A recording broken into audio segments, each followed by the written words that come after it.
Yo, what's going on YouTube? It's your boy Big Red. I'm coming back with another video. Got my man Malik doing the camera again today. Today we're going to be talking about everything that I've done to my wide body 2022 Hellcat Charger to date so far.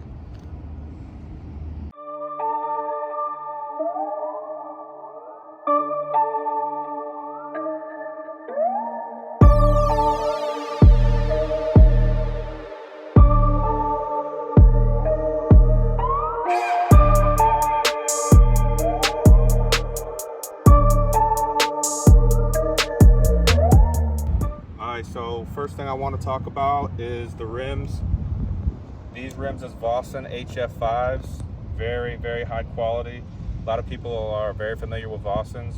I bought them straight from the manufacturer, so they're definitely not cheap. I'm just not big on the Forgiatos, my personal opinion on Hellcats and stuff. It just don't seem right to me, but you know what I'm saying, do what you want to do.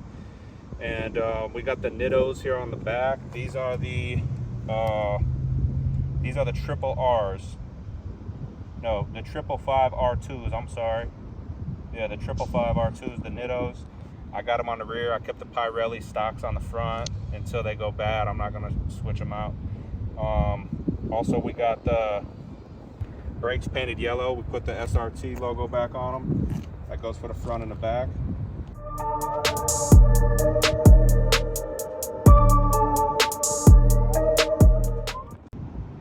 I want to try to educate some of y'all before you make the same mistakes that I made, so you can save a little bit of money in the meantime.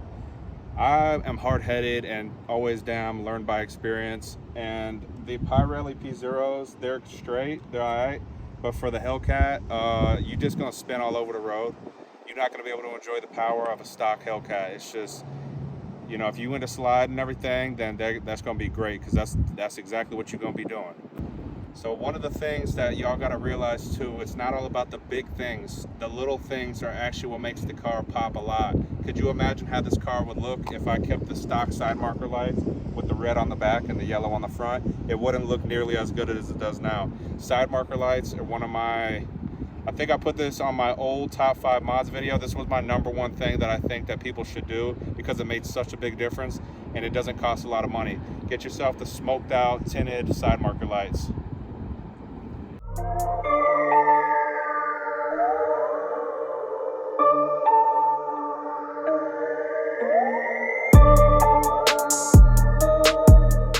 Alright, so for the underbody kit, we've got the Vic Res. I went with the carbon fiber finish. We got the yellow trim, the yellow rods. Pretty much did the same on the sides for the side skirts. And then we also did get the mud flaps off of Vic Res as well. And these mud flaps, they're unique. Just like my hood's wrapped in Damascus PPF, so are my mud flaps. Check this out.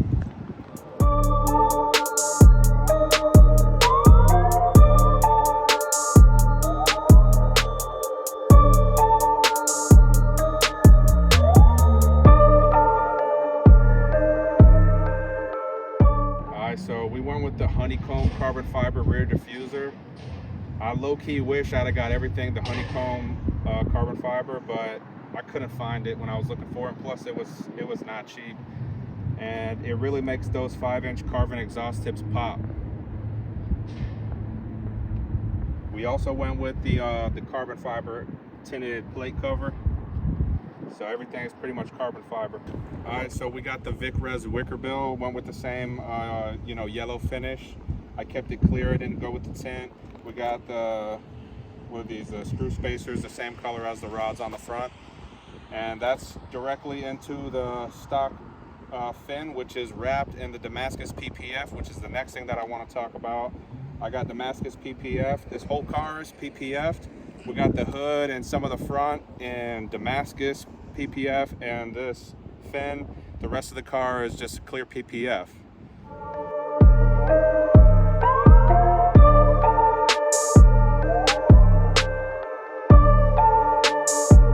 Alright, so on top of this PPF wrap, we've got this whole car ceramic coated and high quality ceramic coating. This thing's got a crazy shine on it. it, and that's one thing you're gonna want, because I probably drive this car maybe 2-3 times a week, and I have to wash it still almost weekly or bi-weekly, just because the roads out here just get your car dirty quick. And with ceramic coating, what my boy Hollywood says, it's a cheat code when it comes to washing your car. It's gonna save you a lot of time. You're gonna get a crazy shine, and it's always gonna look in pristine condition. So not only is the whole car ceramic coated, I mean, when I say whole car, I mean not just the body. I'm talking about wheel wells, rims, brakes, everything ceramic coated, brake calipers, I'm sorry. But everything on this car is ceramic coated. So even when I need to wash my rims real good, I don't have to go crazy with it, because just one wipe with the soapy microfiber towel, rinse it off, and it's shining back to normal. All right, so what I was talking about with the ceramic coating, I mean, the car still looks pretty damn shiny and clean, but as you can see, it's pretty dirty, and I probably only drove it 3 times since I've had it washed. I mean, all this, I could just wipe it off with my finger. Even the rims, right? They look clean, but they're still a little dirty. One thing about the ceramic coating that I do like is that I can use the quick detailer, like, because this doesn't necessarily need like a full wash, so I can spend maybe 15-20 minutes with the quick detailing spray that I use, microfiber towel, wipe it up, and I'm good to go. All right, another thing that isn't a super expensive thing to do that I think most of y'all should do as well is tint your taillights and tint your headlights. It's pretty inexpensive. A lot of people, y'all can do it yourself if you really want to and you're on a budget. But it also gives that car a unique look. I mean, they just look way better with tinted taillights and tinted headlights, especially the headlights.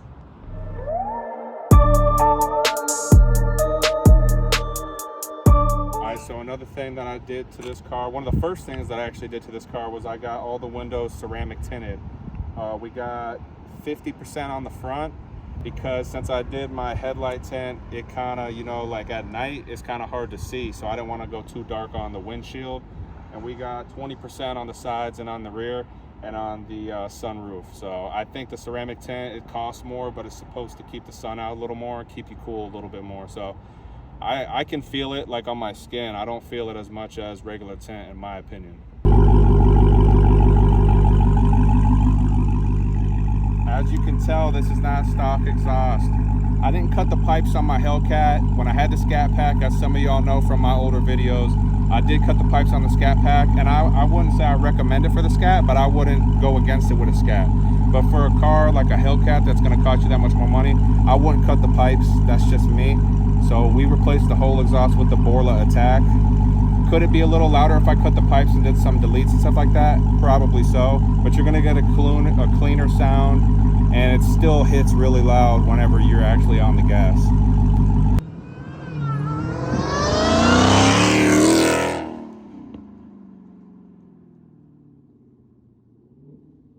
So other than that, we did get the leg maker intake, which I'm about to show you.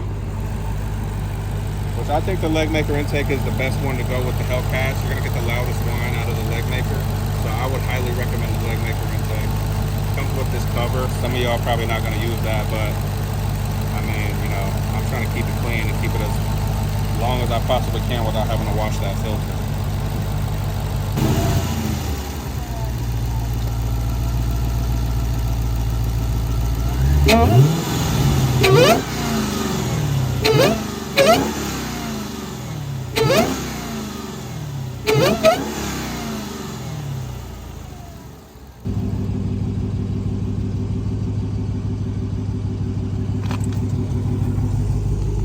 We got these mats from F1 Mats. I really like these. There's a couple companies out there that are pretty good, but these are fitting to your vehicle no matter what vehicle you have. As you can see, you can get your car's logo on it. You can get whatever color stitching you want, and you got the option to have that top mat or not. But they're super easy to clean.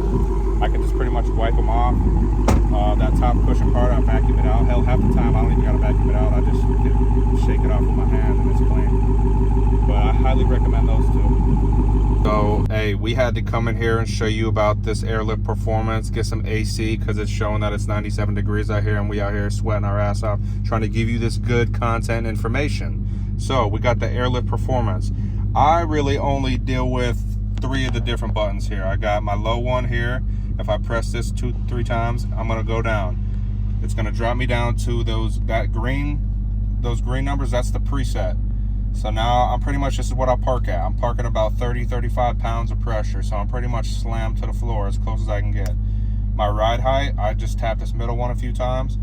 We just raised up a little bit. My tank just turned on. And this is my ride height. It's about 80 on the front wheels, about 110 in the rear. Now it's gonna fluctuate a couple here and there. That's just based on, you know, what kind of road you're on, what kind of curvature the road is on, and everything like that. When I pull in my driveway or speed bumps or anything like that, I mess with the third setting. Now these are all preset to what you preset it as. It doesn't come like this, so keep that in mind. So if I press this top one a few times, now we even higher. I'm 100 in the front, 115 in the rear roughly.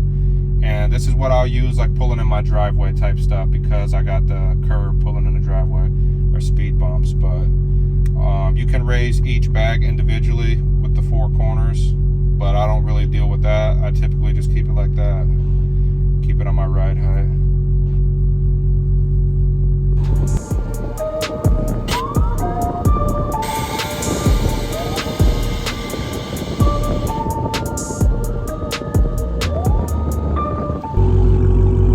So this is my air tank right here, pretty much for my bags. I tried to keep a clean setup, so I got it painted the same color as the car, and then